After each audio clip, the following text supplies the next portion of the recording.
mai quên ai là ra quang ta thua lo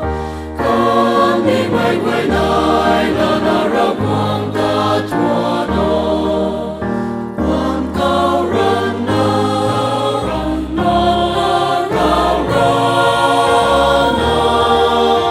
quan cao ran na nay là na thuan cu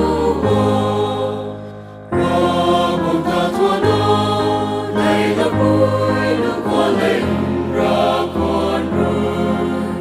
ra buồn ta thua đó đây là mai lúc qua lên ra con rồi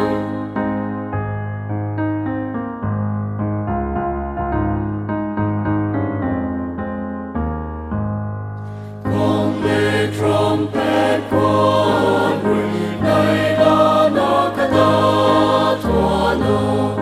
con nghe trumpet con rồi nay là nó cả ta thua nô con nghe trumpet con rồi nay là nó cả ta thua nô cả con mu cao cả ta cả con mu cao cả ta nay là mai con rồi cả con ta thuan